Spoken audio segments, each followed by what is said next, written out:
And the more questions are going to be asked because there's not enough transparency in the government and different agencies.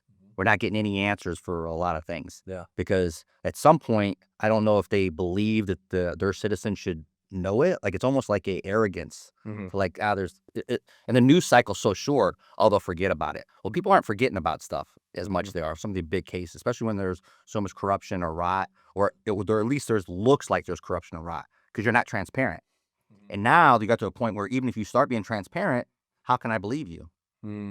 Hey, what's up, guys? So today's episode is brought to you by our proud sponsor, Elevated Silence. This is one of my favorite sponsors, not only because Jim Hood is a very dear, close friend of mine. He's been on this podcast several times, but because I am an avid user of this product. As you guys know, I love to go to the range. I love to train civilians and law enforcement. And this is a suppressor that I use each and every time I go to the range. I can tell you this, every time I bring it out, I get nothing but compliments of just how quiet it is. There's people are always looking for these differences in suppressors. They want it lightweight, but with lightweight, it's probably going to be a little bit louder. The heavier the weight, it's going to be quieter. And I think Jim has found the perfect combination of both, which is why I love this suppressor. He makes everything from 22 to 300 Norma. So if you guys are looking for a suppressor for your rifle or pistol, be sure to check Elevated Silence out. Use the code SMS15 to get 15% off. And also he has some awesome merch for these red hats and this red shirt right now. If you purchase it, a percentage of the proceeds goes to the American Suppressor Association, which will defend your rights to be able to use suppressors as you should, as any American should. All right? Thank you, and God bless. You know how it is when you go into a room and you're clearing and there's any combatants there. I've never been the only one that shot somebody. Normally, it's 2 or 3 guys that hit him, unless he's just in my sector, and I'm the only guy. Yeah. Right. So, like at the end of the day, especially something like a high body target like that, be the only one that. it's usually rare that you're the only guy, because most of the time you have multiple guys in multiple people's sector. You know what I mean? So Sector like the. Well, what happened to fire? Yeah. the first guy Yep. called his name, Yep. poked, he came out, he smoked him like 3 or 4 times in the chest, and then went into the room. Yep. They were doing combat clearance, so it was deliberate. And that was not Rob. That was another guy. And then Rob he was the last guy in the room. Okay. The other 2 came in, same thing. Yep. What Rob did is fourth guy in the room, that man was already dead. Yep. He's on the ground. Yep. He went over and did exactly what he wasn't supposed to do, which we were told, don't do this. Yep. And he went up and shot him in the face. Yeah. And they're like, that was set. You weren't. Because you were supposed to identify. Yes. Yes. And, there's no. But then, yes, everybody else in the stack that came in the room was like, I would do it. Yeah. That's what I'm saying. So at the end of the day, his story is, I'm the only one. yes, they didn't give credit to anybody else. That's the problem. That's a character flaw. Doesn't he go through it specifically where he said, I was the second guy went to the first guy went to the right to secure something, and I went straight and shot him. He said, It's I don't its know. whole version of events does not match the. match up. And here's what's going to happen. Rob's going to drop the lawsuit. He will. Yeah. I think it was all just, I'm like, if Brent calls his bluff, Yeah. it's like, cool, man, let's go. Yeah. Because what Rob knows is everybody's going to get subpoenaed that was on that op if this thing goes down. yeah, they're going to be pissed. They don't want to come out and say anything, but it's like, if you force us to, Well, at the end of the day, now this is your head, Rob. Yeah. Like you put us in this position. Yeah. And now we're going to say the truth. Yeah. So I think Rob knows that. I think he is so ego driven. But the problem is, though, depending on how I guess at the end of the day, if you look at a lawyer's point of view, so Defamation.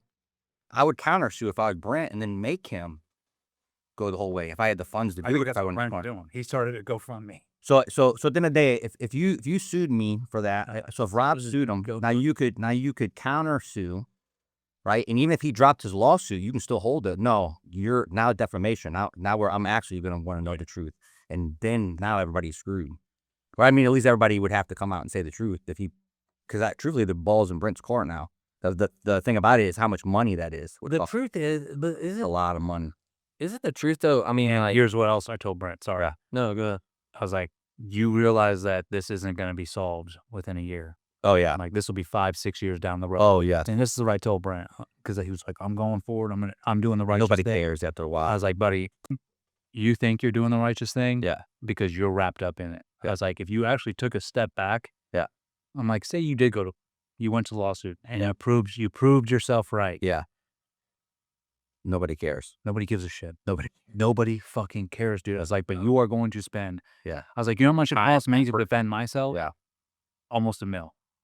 Really? That much? Yeah. It was. Even- Yeah. Like it was 900 right now. 800. Dang.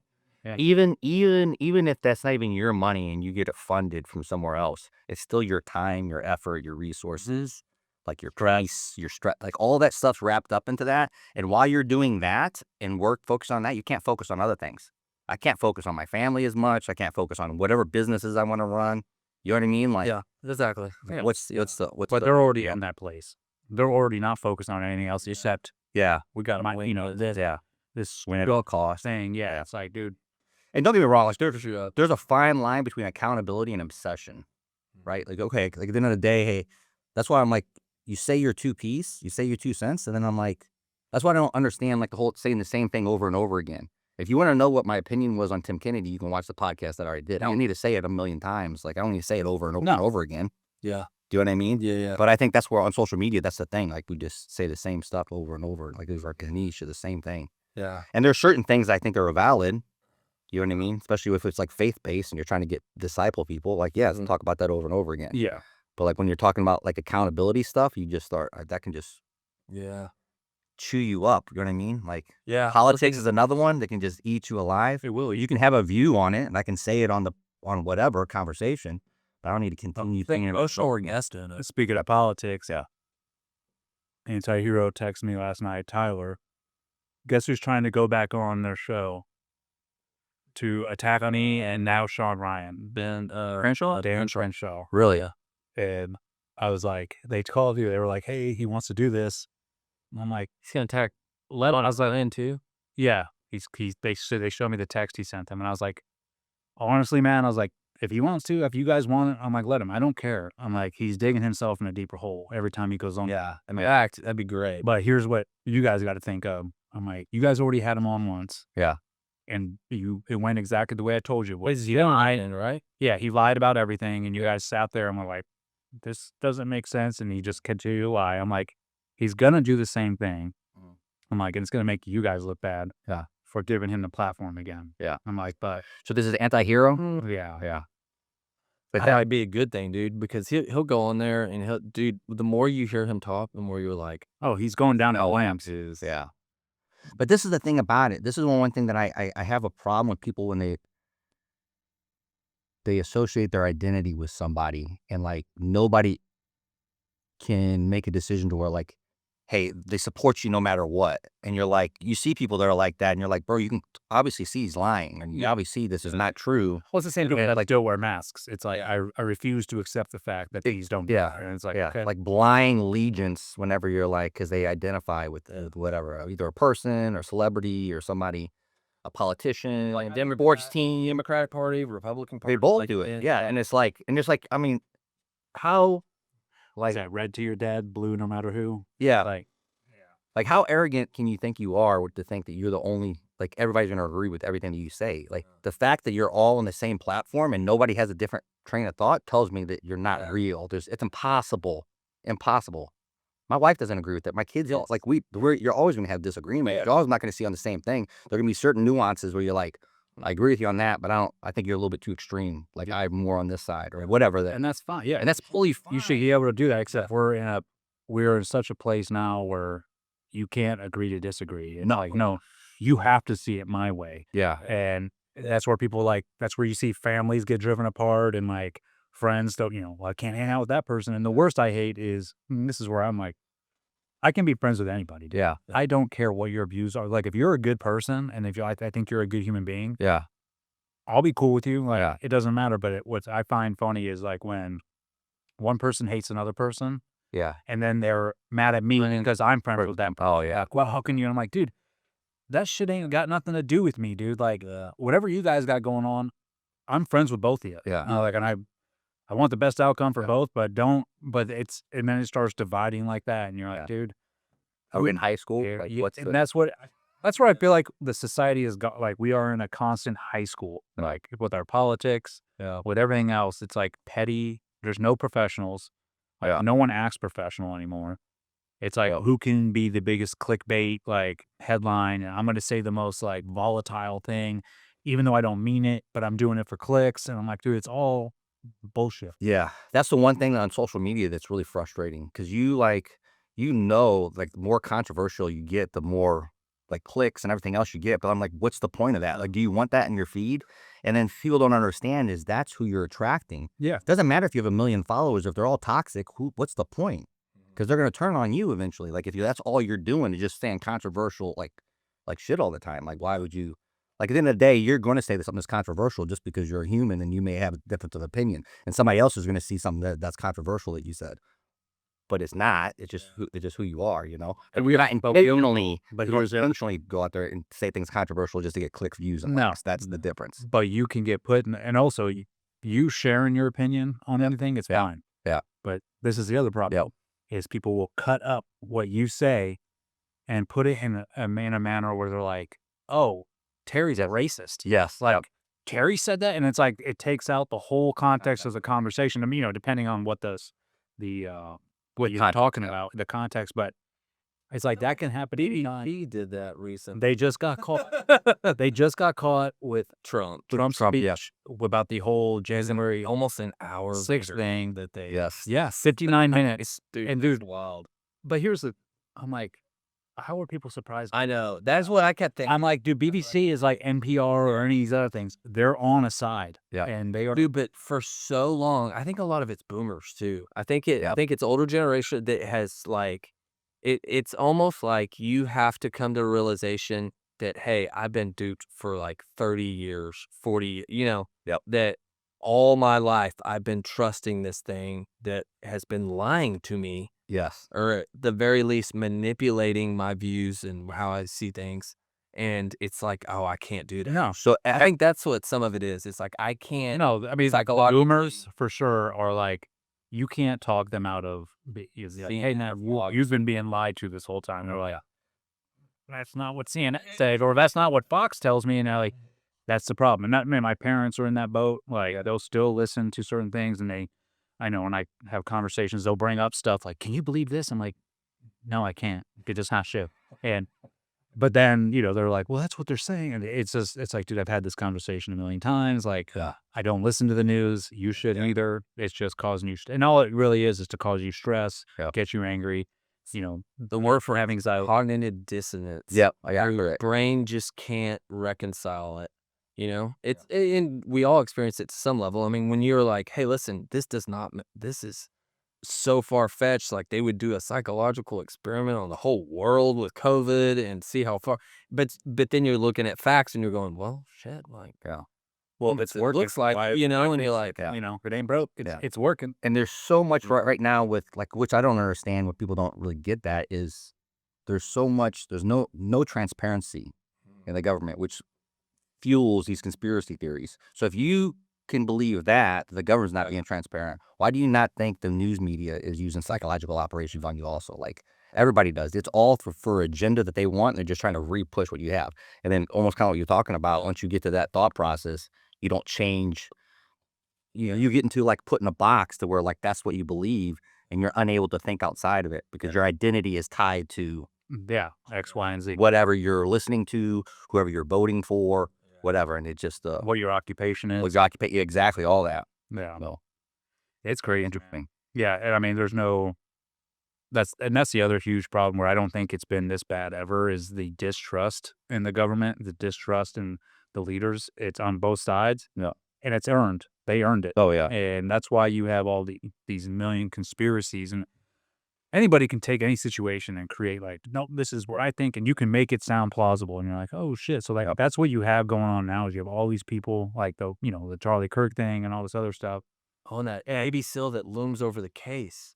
Oh yeah, that's me. Yeah, apparently I killed Charlie Kirk. There was a video. I still get sent that. It's like this video that goes around, and apparently my dark shadow looms over the Charlie Kirk. What's funny is it's talking about Charlie Kirk stuff, and then all of a sudden it's just like And then this Nick still from 28, I mean, out of the blue. Really, yeah.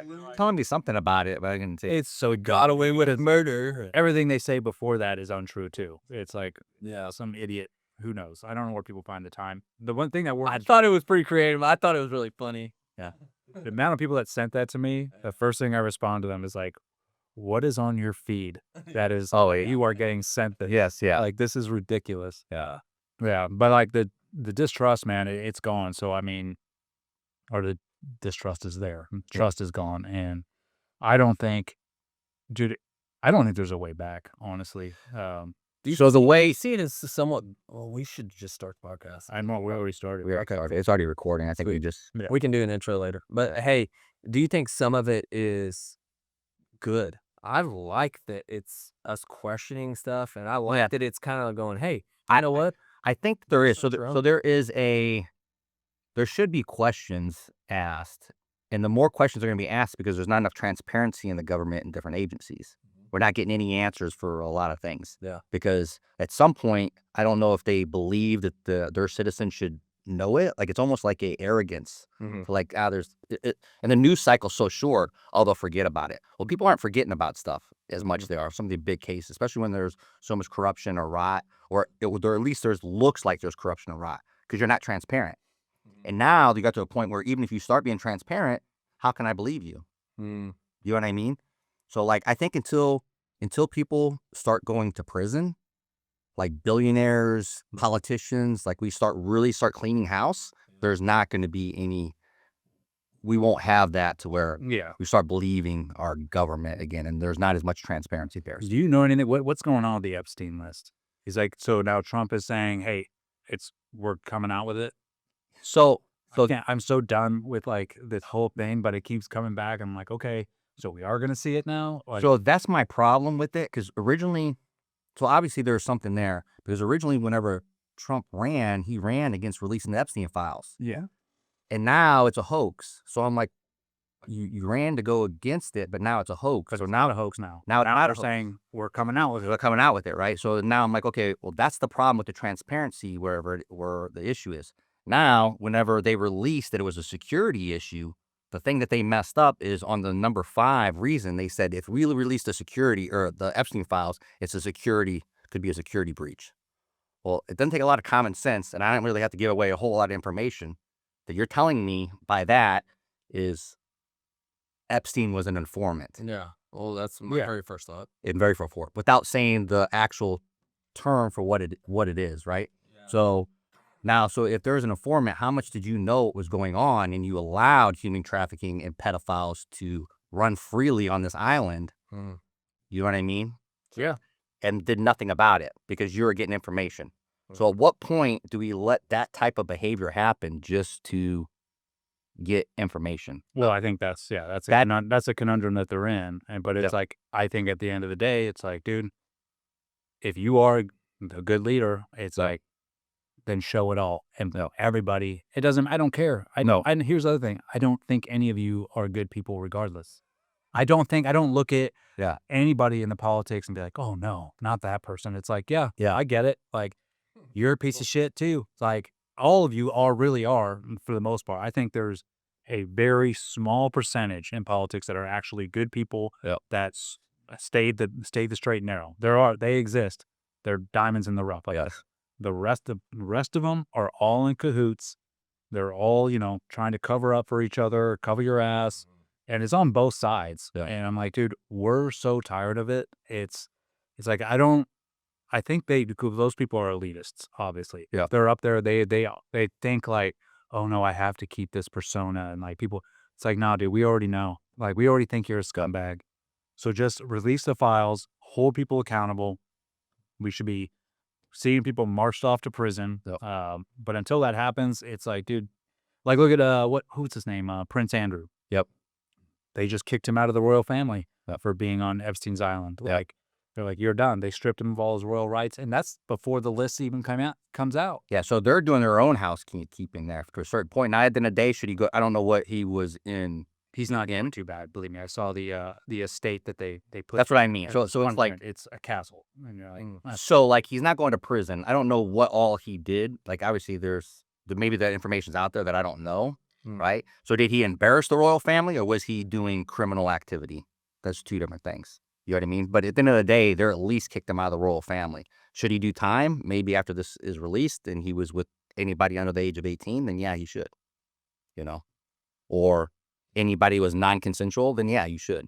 So I think that the other But- problem too is there's a lot of people that visited that island that didn't probably partake in whatever was going on there. yes, So those people are going to get looked at as pedophiles right off the bat too. So I think there's some of that, like, hey, I met him, or like, yeah, because the guy got around. yeah, So it's like, I'm sure some people are like, dude, I'm screwed. Like, yeah. and I didn't, because that's going to be guilty till you prove yourself innocent for sure. But Yeah. yes, just from the whole narrative that's been put out. Yeah. Well, it has, and they could have got ahead of it if they just would have released it right off the beginning. Well, they would have done what they said. What they said and then what they should have done, those people would have been embarrassed, but it probably wouldn't have been as bad as you keep on holding it off and holding it off and holding it off. Or But found it a hoax, or what's it? Who's the Patel, Cat Patel, and like Bongino, like, Yeah. oh no, there's nothing there. Yeah, it's like, okay, so now you guys are tainted. Sweet. Yeah, because before they got in positions, man, they were very staunch. Like, Well, here's what they do, man, is they read the temperature of the crowd, right? So they're like, hey, because I think that's what's going on right now. Mhm. I think the MAGA base is completely imploding on each other because of this whole Epstein thing. They're both like, fighting back and forth, and Trump's good at reading the room and reading the crowd. So he's like, okay, I'm going to do that, put this out and be like, we're going to release it now. Yeah. Who knows that that's going to happen? All it is just appeasing the crowd. yes, It's like back in the day, those medieval movies where you used to watch where they come on, like, throw bread into the crowd and we're like, oh, we're happy now. It's like, that's exactly what's happening right now. It's just in a different level. Yeah. It's like, just keep the peasants happy, keep them like, oh, okay, now he is going to do it. And they're not, then they get angry and then do something else to appease them where nothing actually ever gets done. it's like Rome and the Colosseum. Yeah. right now. And the thing about it is, too, once that gets, even though that was stated, what all is going to get redacted?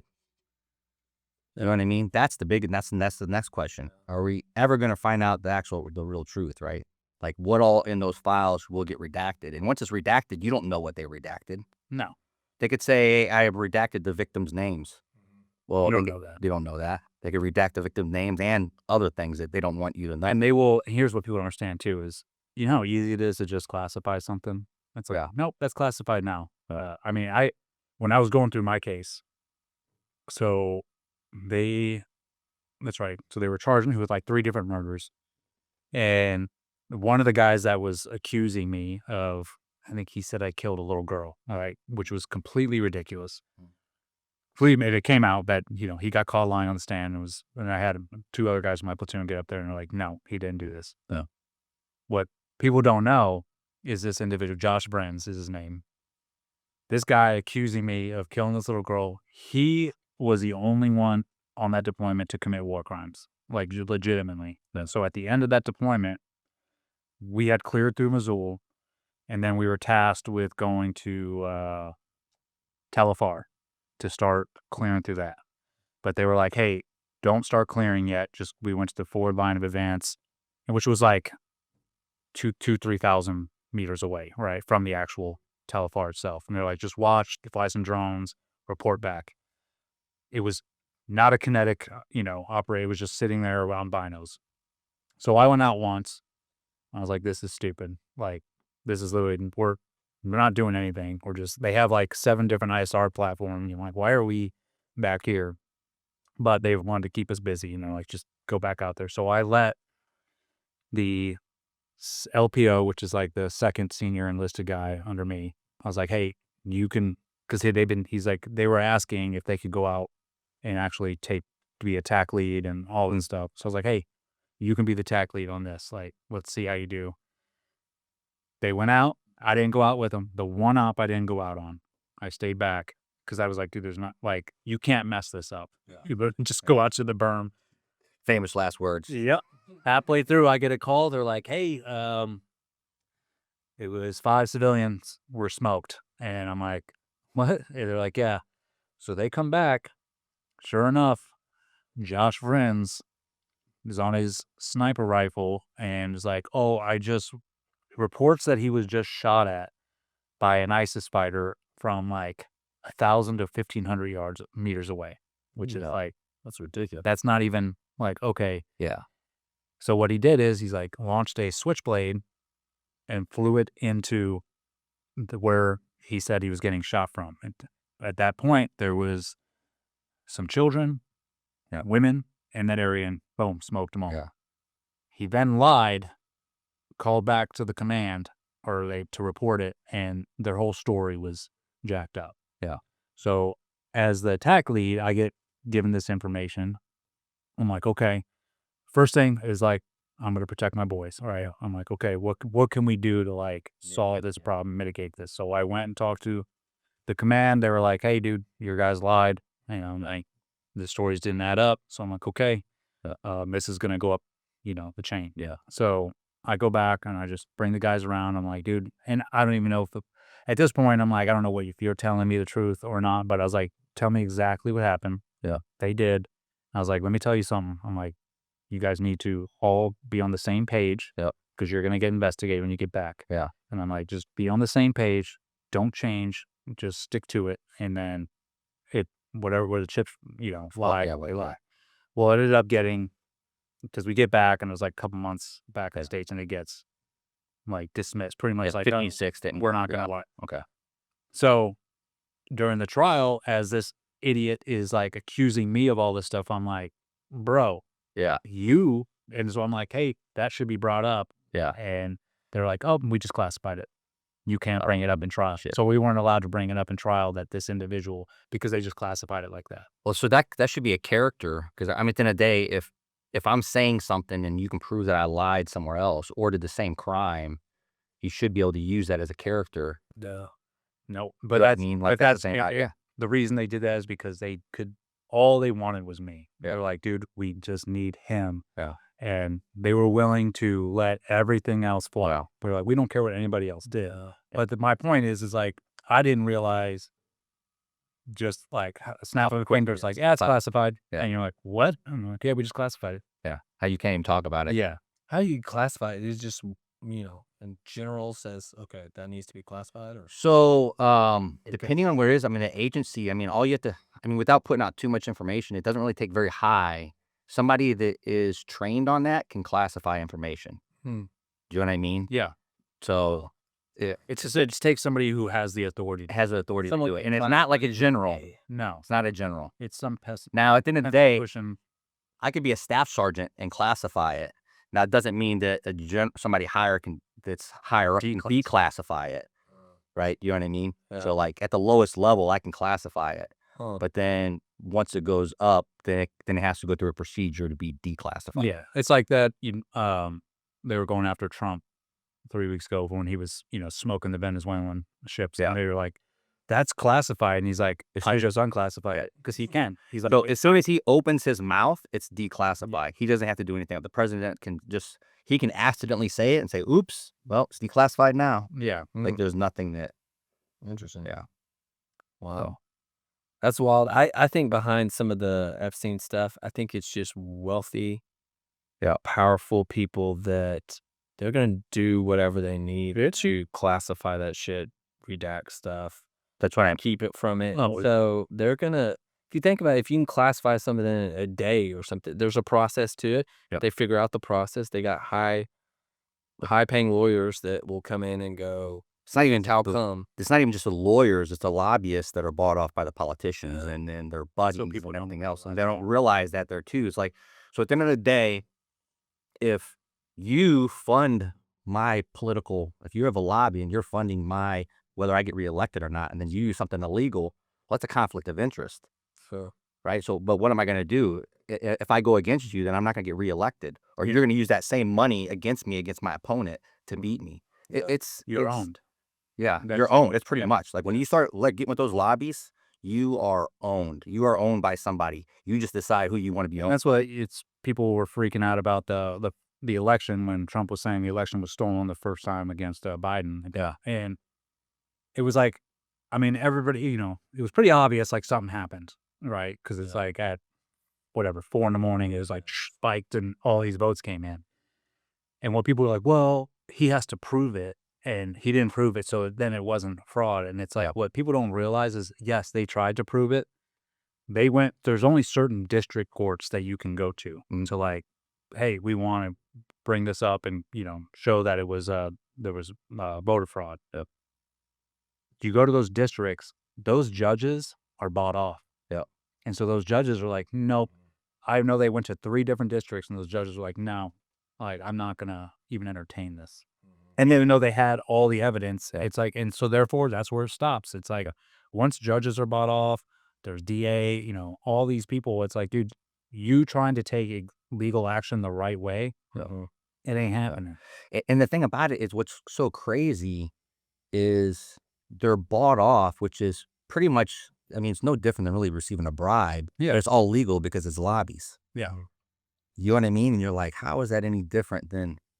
It's not really. It's not really. When you break it down to like the basic concept, it's no different. So Yeah. insane. It's gross. And it's like you said, I don't think you can get into politics without you're going to be tainted. And You think You just got to think decide who. Trump's the least tainted? I think Trump is tainted in his own way. Not like, I don't think he's tainted as far as like the way the swamp works. I think he's anti that. Yeah. So I think, but they have obviously things they can constantly go after him for. But no, I don't think he's tainted as in, he can't be bought off. Yeah. No, I think but this election here. So when I go to vote, I vote for the least of 2 evils. Kind of what we talked about. Like, at the end of the day, that's how I go to vote. I'm like, who's the least of 2 evils and who aligns, with my beliefs and values the most. Yeah. Right. Now there's one party if it doesn't align with them at all. So I not vote for Democrats at all. So, but, because there's no moderates. There's None. It's all extreme. I would think like if a moderate Democrat came forward, and I don't care Republican, Democrat. If a moderate Democrat came forward, because I grew up in a moderate Democrat household. Yeah. The way I was raised was you work for what you earn. Yeah. And then if you make enough, then you should be helping others. Like, not this, you don't need to gain become a millionaire and then you have all this money. It's like, you should be helping your fellow man in some form or fashion. Now, nothing is for free. Yeah. Like you help them, like, what's that saying, teach a man a fish. Yep. That's the mentality that I grew up with. And I don't think there's anything wrong with that. So if like a moderate Democrat with that same mentality came forward and seemed like, okay, I might vote for them. If it was against a extreme right person that bang on like, okay, this is BS. But it's not that. Extreme. They can't because they toe the party line so much. Like if you go to one party right now, and that's why I like the Republican Party is splitting so much, because like to the end of the day, there should be some debate inside your own party. Mm-hmm. If there's not some conflict between your own party, there's an issue. Yeah. Right. And then, so that's the one thing that I'm really frustrated with Trump about, is whenever some of these politicians were like, hey, listen, I don't agree with you on the Epstein files, and I don't agree with you in the lobby with AIPAC. And he just tries to crush them. And you're like, well, you're not going to agree with everything. Right. Yeah. So now there's some corruption. There's some issues there going on that doesn't seem on face value. Well, I think they're trying to keep it, because what the Democrats do, which is they're really good at. They're really good. They stick together no matter what. Yeah, even they might disagree, but they're like, we're not going to voice it. Like, we're on this, which is why they've all veered to this crazy town, right? Because none of them are sticking up for each other and being like, hey, dude, chopping off little kids' dicks is probably a little bit too far. They're like, well, nope, that's okay. We're going to go with that. Yeah, that's what. But that's on this playbook. Yeah. Yeah, and that's how the Democrats stay. I think on the Republican side, they're trying, like Trump's trying to have that, like, everybody stay MAGA. Yeah. And then if anybody diverts, they're like, boom, stomp them out. And it's like, bro, that doesn't work either. No, it doesn't. And that's why you get the extremes from one side to the next. And most people that they have a brain are somewhere in the middle, like a pretty moderate, just common sense. You know what I mean? And it's like, but like, to me, if you can't have any political debate and where you're having conversations where you're not going to see eye to eye on everything, right? And there should be that. Yeah. Like, why is there not? And the fact, exactly what you said, where the Democrats are a master of it. Yeah. That's why, like, they're so crazy. I'm just like, because they don't use any common sense on anything. You're like, I get up in the morning and the Democrats tell me this is my playbook, so this is how I have to vote on everything. Oh. And you tell me everybody on that side believes the same thing? Like, come on, you can't. The only person I see stepping out of that is Fetterman. Yeah. I've seen that. Oh, yeah. Was he senator, right? Is it senator? Out of Pennsylvania. Yeah. He's the only one that's been On the Democrat side, yeah, that's been like calling out the Democrats, being like, dude, you guys are acting like children. idiots, All right. And on the Republican side, it's been Massey and Marjorie Taylor Greene. Yeah. And she's taken a hit too because she's came out against it. Both of them have Yeah. pretty heavily. Yeah. So it's like, man, you gotta like. But again, it's all child's play. I'm like, dude, it's all, well, this person did this and now I'm saying this. It's like, dude, why don't you guys meet behind the berm and solve it that way? Yeah. Like, that's how problems are solved. Like, Yeah. that, at this point, all you're doing is exchanging words. Yeah. It's like, and attacking each other through that. And obviously, nothing's getting solved. Yeah. You know, I don't know. It's all, that's why I will never get into politics, man. Oh, man. I don't belong there. I don't I don't play that game. You know, Probably about, man, it's been a while. Maybe only 10 years ago, I quit even listening to the news. Like when I was on the teams, I just got so frustrated with it. Yeah. I got so angry, like paying attention to it and watching it. I just quit watching it for a while. And I kind of get back on, just kind of stay on it a little bit. It's all propaganda. But yeah, but if you let it, like if you get so enamored, involved in it, it can turn you like bitter and angry because it's like it's such a. Yeah, because it keeps you bitter and angry. Yeah. At one side. Yeah. You know. Yeah. Did you ever watch, what was the AFN? With Armed Forces Network when you're overseas? Oh, yeah. Dude, I hated that station because I grew up with it. Like, 'cause I was an Army brat, so I lived overseas most of my childhood. So, like, that's the only TV station we had. Like, when I lived in China, Korea, all these places was AFN. Yeah. And when I grew up with it, I was like, okay, I didn't know any better. Yeah. And it's all like the same. It's military propaganda. Like, hey, so and so did this, and make sure you're tucking in your shirt. And and I'm like, but then, dude, I remember one time I was like on one of my deployments, and I'm in the chow hall, and I'm just like watching it, and they're like, Sergeant so and so just earned, the Silver Star for storming, whatever on some operation, and it's like, keep up the fight, and I'm just like, dude, I feel like we're in Starship Troopers right now. Oh, yeah. I'm like, this is such bullshit. Yeah. Like that you guys are putting, like it angered me so much because I'm like, you're using other people's stories or actions that they did to try and motivate the rest of us who are already here. Yeah. I'm like, we don't need that. Yeah. And half of it, I'm like, I want to see Sergeant so-and-so right now and see how he feels now that he got blown up. Oh, yeah. 20 years I'm after sure- the fact. Yeah, let's see if he thought it was worth it or not. You know what I mean? It's like, but it's all just propaganda constantly getting fed to you. So they did some studies, this was in the military, to where they were going to figure out what, because actually, every branch has like a recruiting problem, to whether do soldiers want more money or more awards and more badges. I think And they would rather have more awards and more badges than get paid more money. That's true. That's true in private world too. A lot is money isn't necessarily the biggest motivator for employees. A lot of times it's recognitions, it's trips, it's positions.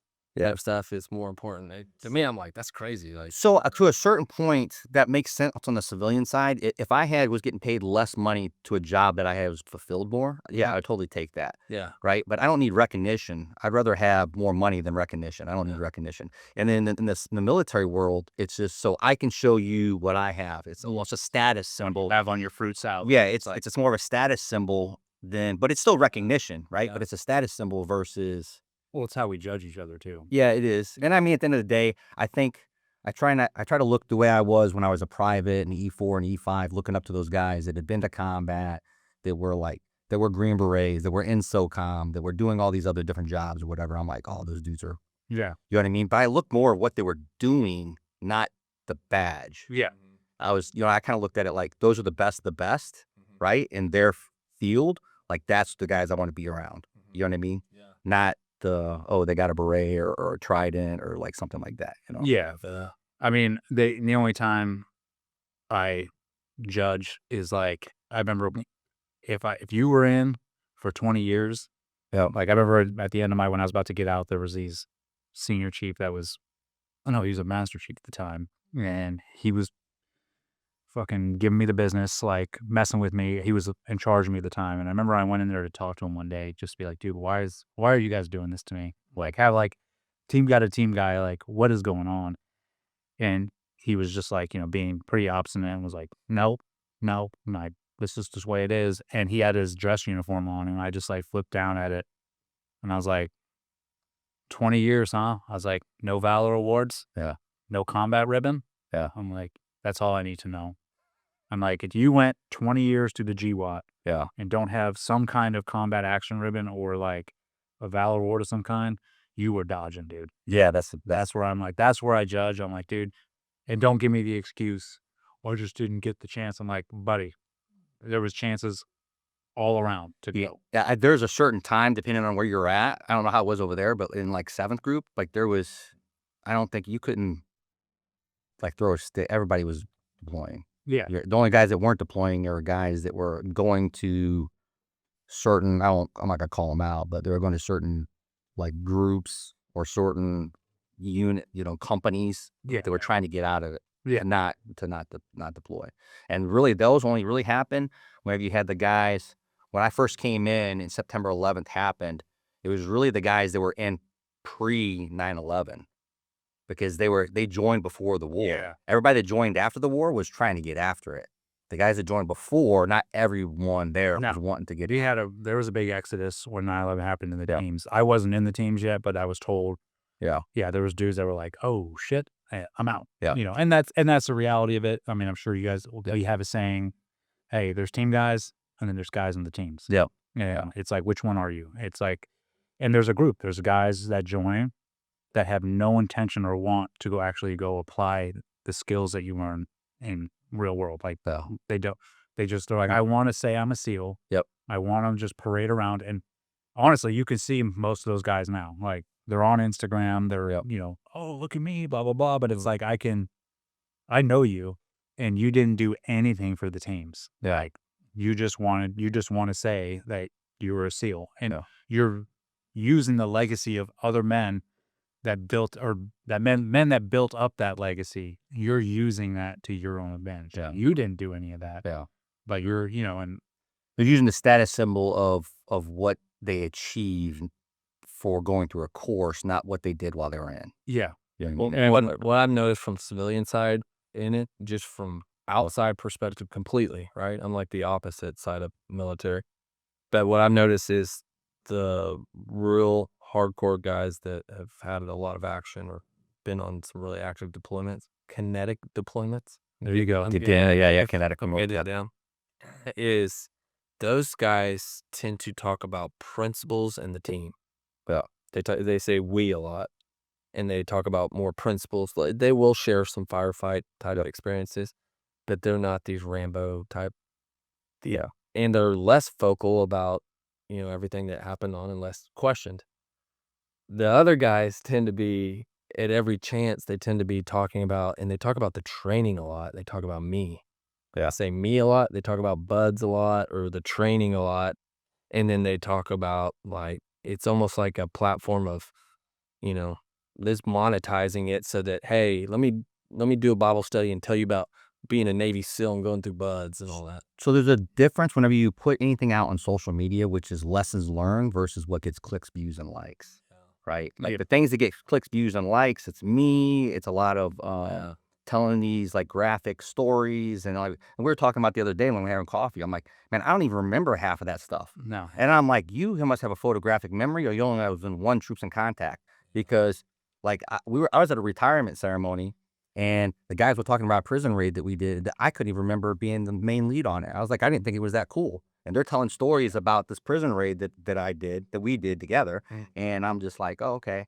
It was cool, but it wasn't like the most, you know what I mean? Yeah. But like, But those are the things when you start talking about those in detailed kind of things, and that is what gets the views, likes, and clicks on social media. Yeah. People But when you start talking about certain stuff that is like lessons learned that you're hoping some sergeant from the Marine Corps or the Navy or the Army listens to, and you start talking about, yeah, okay, I need to set up my T&E like this, or I need to set up this like that, and you're talking to a specific demographic. If you're talking about war stories, Yeah. most people don't know what you're talking about. Yeah. No. You know what I mean? So Yeah. Yeah. I also take into consideration this too, because like some of those, guys that come out and they tell the same war story on every podcast and everything's in detail. I'm like, well, that's the extent of their experience. Like that they did experience that and they got out afterwards. So like they have that vivid memory, and they can, like, I think if I did one deployment and I, was a combat, I could probably come back and be like, yes, blah, blah, blah, blah, go through all these details. But over time, like if you've done multiple combat deployments, all that stuff, like it gets lost in the, ether of like, yeah, I think I remember that. Like, I don't remember a lot of the stuff unless somebody's telling the story and I'm like, oh shit. yes, Yeah, I did remember that. Like I was there, it's weird. Like, so I take that into consideration when I hear guys, telling stories. I'm like, okay, man, this is their only combat deployment. So I get it. Like, it's the craziest thing that they've ever experienced. Yeah.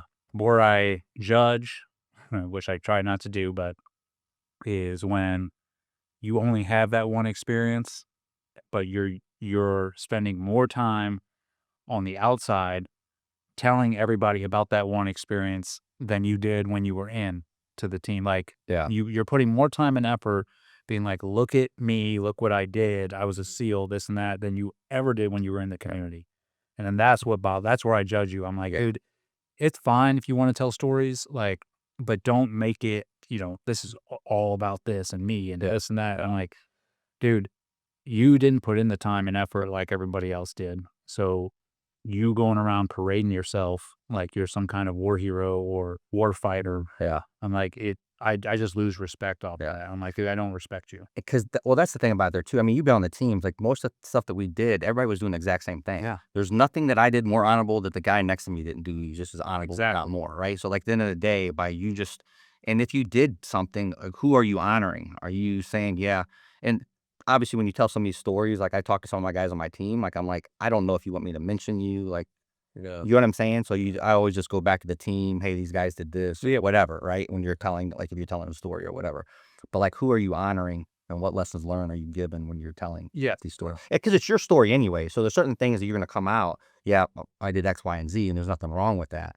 But are you also honoring everybody else that was there? Are you also honoring the fallen that was there? Are you also honoring the regiment?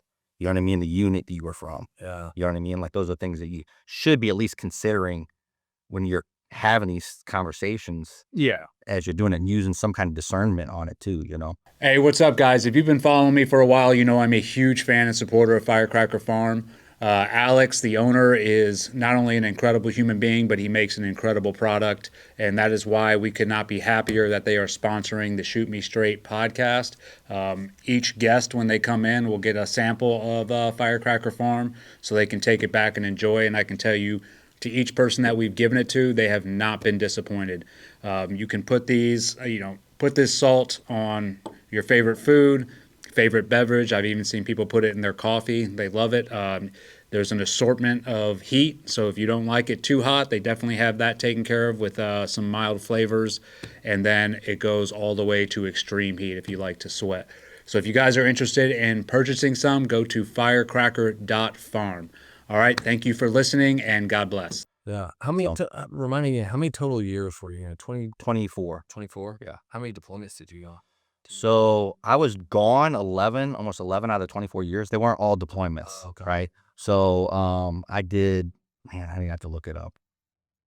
I should have brought my DD-214. Yeah. But might double check. Ew. Yeah, exactly, yeah. So I did multiple Afghanistan trips, and those were like 10 months. I did a 4 and a 6 months. I did a couple 10 months Afghanistan. I did a 4 to 6 months. Another 4 to 6 months.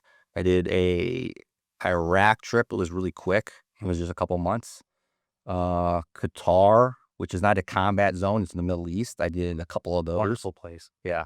It's the boringest. Yeah. Yeah. But I watched the gates while we were on that one there.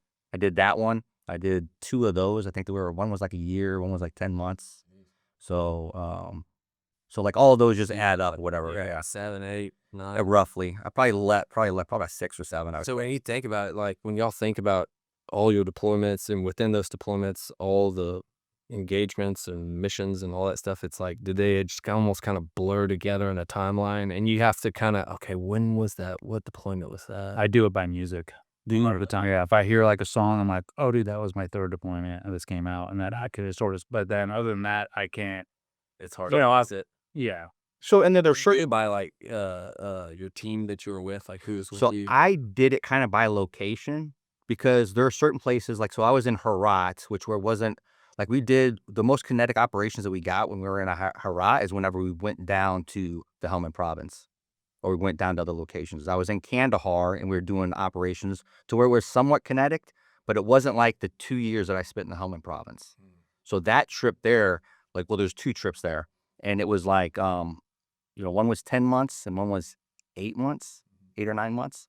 And like that trip blends together. Those 2 trips blend together. Because you were so active. Yeah, like we were leaving the wire. So the way the operation it looked is we'd go back to Firebase Robinson, we would refit, we would leave the base for 3 to 7 days, and we'd be in troops in contact every day. Wow. From 6 to 8 hours a day. Jeez. So you would get up in the morning, women and children would leave, you'd be troops in contact, they'd start shooting at you, you'd shoot back, you'd be in a firefight pretty much all day long. Then lunch would come, the prayer would come, Yeah. right? And then they would calm down a little bit, and then it would pick back up again. It's a routine. Yeah. It really is. I honestly appreciated it. And I was like, oh, dude, they're breaking for lunch. We can break for morning. Yeah. So like, let's eat. Yeah. Then we get back to it. Yeah. So that would happen. So they'd break for lunch or whatever, and then we'd pick it back up again. And then we'd be shooting at each other again for another 4 or 5 hours, right? Then the evening time would come, right? And then at the evening time, we own the air, so we would drop on them all night long, right? So we fight at night, really. They're not fighting at night, so they're trying to hunker down at night. So then we'd, and then morning would come again, and we'd do it all over again. Watch the women and kids leave in a mass, and you're like, all right.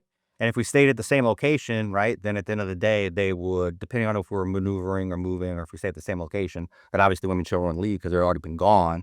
But like it would just pick back up again, and we'd just be troops in contact again, like all day. So it was like you're in a firefight, however long that is. Yeah. It was almost like pulling, 12-hour shift. Yeah. And it's just a routine going all over again, right?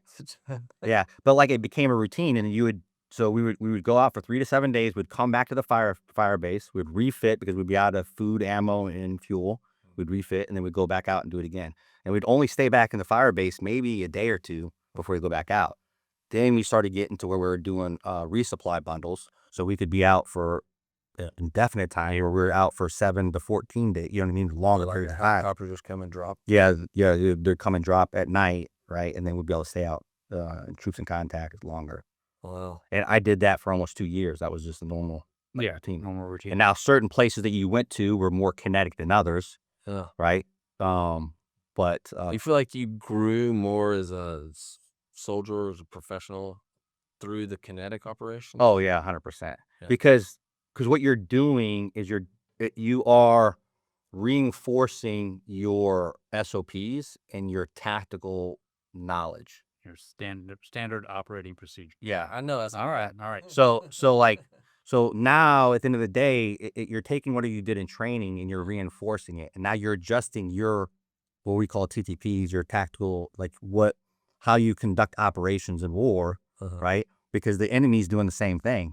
They're like, oh, these guys are on the high ground, right? So now we're gonna IED the high ground. So now you're like, okay, I got to pull off of it, right? So like, and then now you're adjusting like throughout those trips what you're actually doing. Okay, so we're driving on Highway 611. They're IDing Highway 611, so we can't do that anymore. So now we're driving through poppy fields. So it takes us longer to get to the objective. You know what I mean? Yeah. So like you're adjusting. It's a game of cat and mouse. It's a chess game. But it's you gain experience every time, and then that experience pays off because when you come back, you're like, okay, I know what they're going to do, or I've seen this before, and then you can start adding in whatever experience you've had in the past, because a lot of the times you'll have a fresh platoon come in, and they might just have like 1 or 2 dudes that have, a couple combat deployments or maybe none. But if you have multiple, then you can come in and like sort of, hey, I've seen this, or this, I suggest we do this. This is what works, and it's because you've been there. You can't really make those calls if you haven't done it. If you haven't experienced it. Yeah. So you're reinforcing your capabilities. Yeah. And your confidence level can surge. It's really putting everything that you train, everything to the test. To the test. Yeah. Yeah, that's interesting. And you think you'd say the same, the kinetic deployment, more kinetic deployments is what grew you the most as like a soldier? Well, yeah, and I mean, it's just like anything else. I mean, how do you just take outside of the military? How do you grow as a person? Through trauma, pain, suffering, and getting through it, right? Well, it's the same in the military. Like, the only way you're going to grow is if you engage with the enemy. And like, okay, now we've gone face to face.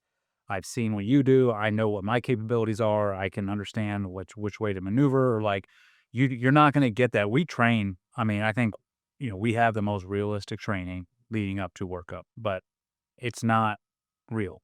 You are getting shot at by SIMs or UTM. Yeah. We know those are Nothing, like real. no So risk to it. you can sit there and be like, oh no, I treat it like it's real, but it doesn't matter because it's not. You're not, that headspace is not there. When real rounds start snapping by you, that's when you're like, oh shit, I could die doing this. And so you find ways like, all right, man, we need to, because it's win at all costs. So you are going to find ways to beat and defeat the enemy. And sometimes they get you in a position where they have the upper hand. It's happened, like ambushes or whatever. You have to fight your way out of that. If you do survive that, guess what? You just gained a butt ton of experience. Like, and so each time you go back, and that's why I liked deploying to combat zones, because one, it's like, this is what I want to do, but two, it's like, I'm going to gain so much more experience again, and each deployment is different. And you can go back to the same AO, it'll still be different. Should be different. It's 100% different. Yeah, because they're constantly adapting to what you're doing, and you're adapting to what they're doing. So it's this game of cat and mouse constantly. So you could probably take it to anything. There's no way to be an SME on anything unless you do that task. An SM. Subject matter expert, right? So even if you're like, okay, I want to be a day trader, and you go to one of these apps and you're trading, but it's fake money. Yeah, that's a good, right? Good You can't, you can be the best day trader on fake money that you possibly have, but once you put real money back behind that and then you try that, it's a whole different ball game, right? So at the end of the day, like now you're redoing that task to confirm that you are able to perform at that state. Same thing as being a surgeon, right? I mean, if you're going there and you're working on cadavers or like, animals or whatever, it's a whole different story whenever you're working on a real person, right? So like you have to get in there and do that task to confirm or deny that, like, oh, I can do this or not. And the more you do it, the more you become the expert in whatever field that you're doing. Here's a question. I'll ask you this. That it was one of the leadership courses that I went to, and they brought this up. Would you, so say you're about to deploy, you're going to, let's say, Sangin or wherever, some combat zone. You have, you have a slot you need to fill on your platoon before you deploy. You have on one guy, he's never been to combat. He's, maybe on his second, third platoon, but he is a choir boy, always on time, no issues, not a liberty risk, he's decent at his job, not a rock star, but not like a turd eater, right? Or you have another guy that you can pick from. He's done 5 combat deployments. He's, proven himself. He's ready to go, but he's a little bit of a risk. He's got some issues, a little bit of issues. Maybe he's been, got some drinking. He's had some drinking problems, but nothing like crazy, but that's there. Which one do you take? You take the guy that's been to combat. Because, so this is the reason why. And like anybody that tells you different than that has never been to combat. Yes, because experience matters. And I've heard this argued. I don't care. Even if his character trait was a little bit off, I would still take the guy to combat because I'm playing with people's lives. And my buddy Nick's wife doesn't care that he's a choir boy or he's cheating on his wife. He wants Nick to come home. right? So like this is what people don't understand is at the end of the day, I'm taking the guy who has 5 combat deployments, he has a little bit of an issue because he's already proven that he can perform under combat. He's already proven that he can be there, and he's probably going to excel. All these problems that he has at home, I bet you once you get to combat, they usually go away. Yeah. Because he's doing the reason why he's drinking anyways, right, is because he's probably not in combat. It's some of the You know what I mean? Like, some of the best social like that just fucked up when they're not on deployment, but then when they get on deployment, they just They're locked in. turn they're on. locked in. At the end of the day, you have to look at some of the greatest men throughout our generations are imperfect men. Sure. You know what I mean? Like you have to understand that people are not going to be perfect. But at the end of the day, if I am trying same way as if I'm going to go get a surgeon, right? Because I have my child has to have heart surgery. Yeah. I'm going to use the best heart surgeon that I can find. You don't care. I don't care What he does on what he does on the outside. I don't care about his you know what I mean? Maybe he may not vote the same way. I don't give 2 shits. I don't care. Yeah. You know what I mean? I want the best person for the SME for that job, right? The same way with combat. Yeah. Yeah. When I went to that leadership course, that was Oh yeah. brought up, and they were like, well, and then the guy kept escalating. He's like, well, okay, the guy that has experience has a cocaine problem or does cocaine. Yeah. Now who? And then people are like, we'll still take him. Yep. It was overall like everybody's like, we still want the guy with experience, and that's where experience does matter, which I've heard it argued by leadership, like it doesn't matter, like it's character that matters and this and that. It's like character does matter. Yes. But I'm like, I don't care, like you just said, I don't care if you are Johnny B. Good. And if you don't have like the experience and I need to take somebody, I'm taking the guy that's been there, done that, because when shit hits the fan and you're stuck in a situation over there where decisive decisions need to be made that are maybe outside of the realm of what we've trained to, that's where experience plays the part. And I'm like, I'd rather have a guy make a decision based on his experience that's the right one at that time, and it might not be the popular decision, than have a guy who is a choir boy that's like, nope, this is what the guidelines say. Must stick. It's like, no, dude, like that's not what's gonna save us right now. Yeah, and that guy who, has never been to combat, he's never experienced that before. The guys that have, he knows, he's been in those kind of experiences before. So he has something to go off of whenever he makes a decision, right? The other guy has not. And there's 2 things here. The question they ask is kind of loaded because you're going into combat. You're taking a guy that's going to combat. Yeah. Now, if you tell me I got 2 years, I got a year to prepare to go to deployment, and you say, hey, do you want to take this guy this is where he's at or whatever. He doesn't have any other kind of combat deployments, but he's a real solid dude. His character is really solid or whatever.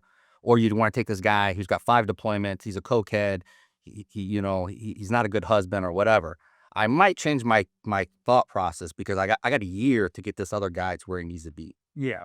If I'm going to deployment and I'm deploying right now, I'm taking the guy who's got the experience. Yeah. You know what I mean? If you're a year prior, it's like, well, I don't want to deal with this guy's problem. Yeah, I don't want to be charged with that for a year. Exactly, right? So you're thinking about that a little bit more, man. Dude, a lot of people like their first deployment when they first start getting shot at, do you see a lot of people just like lock up? Or even no matter how much they've trained before that, or they just freeze up, or they just go, I really haven't. I think majority of the time, if your training is good enough, you respond to the training, right?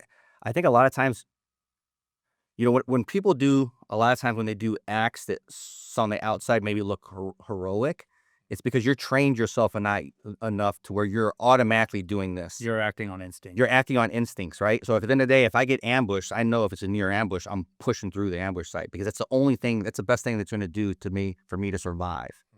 So where somebody else is like, you're being shot at, great, and you run towards the enemy, that's insane. Well, I've been trained to do that. Guys have been trained to do that, so they're just automatically, going off of instincts. You know what I mean? Yeah. So for the most part, I've seen guys, initial troops in contact respond pretty well. Now, you don't know, like, where you're getting shot at all the time, right? So, like, that's where the confusion comes in, especially if it's your initial troops in contact or the enemy's initially shooting at you.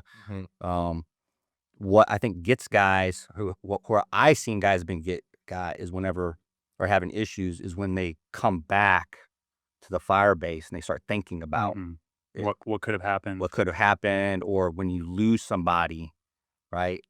That's where guys, it's all a mental game. you know, when that portion comes, when you talk about survivability and you have your self-preservation, it's a mental game. You have to train yourself to put the guy next to you before yourself. And you got to continue to think that. So that should be the only thing in your mind as you're like going over. Eddie's life and Dave's life is more important than mine. If I continue to tell myself that when I get downrange and I'm actually in that situation, I'm just going to just go off instinct. Yeah, makes sense. But if I'm like in my bunk and I'm like thinking about my wife and kids, oh, I can't wait till this deployment gets over. Oh my gosh, I almost got killed today, or you know, And that does happen. Like there are times where I've seen where it's like, dude, this person should be pulled off the battlefield right now. Yeah. Like I remember one of the ops we did, we had a ODA guy attached to us. I think because we were using their CCT or probably capabilities, or no, we were using their partner force. oh, okay. So I think he brought his partner force and we went and hit some of his partner force and went and hit this target. It was something to do with that. Like I don't remember all the details. But I remember this ODA guy showed up and dude, he looked like death blown over. Like he just like 1,000 yard stare, glazed, and I was like, bro. And he was a medic. Yeah. And of course we try to like bring him into the fleet, like be cool with him, like, hey, what's up, man? And it was like nothing, dude. He no response from this. Well, come to find out, he lost 4 guys from his own unit like a week before. And so I was like, he told us that's terrible leadership, man. And I'm never and I'm like, bro, why is this guy coming out with us? Like he's up, and he did the op with us, but dude, he was worthless. Like, he literally just gave no fucks, and I don't blame him. He was like, dude, like he just got 4 of his buddies. So there are times when, yes, guys, it's like, bro, this guy's had enough. Like take him off. He's not fully there. And that's not cowardice. That's no. It's like, bro, you have to be taken off. But it's not a coward. No, I mean everybody has a breaking point. You're gonna have your breaking point. But I guarantee that guy, he was like, no, I'm not gonna volunteer or like ask to be pulled up because that is cowardice if I do that. And it's like, no, dude, it's not. But that's instilled in all of us as well. Like there's no taking a knee. It's not like, guys, I need to take a knee. If you do that, it's like, boom, you're not at the table. You're on the menu, and you're beat it. The thing about that is that to me, that's bad leadership. Somebody should have identified that, right? Identified that. Obviously, they knew that they lost 4 guys. So why would you send? The last thing you want to do, and is in this, is look for a couple of things. First, you want to take care of the guy, right? If he's having issues, right? He lost 4 guys. Because we've seen that. You've seen that where guys have been in a lot, lost guys on a team, and they've been deployed, and you're relieving them, and you're like, bro, y'all haven't left the wire in like months. Y'all haven't done nothing, and you're like, these dudes just lost 3 guys on their team. Like 3 of their best friends are gone. Yeah. Right. And you're like, it affected how they did combat operations after that. So they really didn't get after it the way they did at the beginning of the deployment because it got to them. Right. Which is totally understandable. You know what I mean? So he was in that same mindset set. Right. So he shouldn't have went. So he should have took care of them. And then the last thing you want to do is send a guy from another unit and look bad for someone else. If he's not there, they should have never went. Yeah. And it's not like we all, when we found that. No, I got it. We weren't like judging him or anything. We were just like, bro, this dude needs to get some help. Yeah. But that's a leadership deficiency there. Yeah. But they should have recognized that very easily. Do they usually give time if you've had a loss on your team? Do they usually give you some time to recoup and endure? No, get back on the horse. You back on the horse and go out the next day. It's there's no, and they do that they do that on purpose because they're not going to let you sit there for a couple of days and actually start getting in your own head. It's like, no, dude, we got a job to do.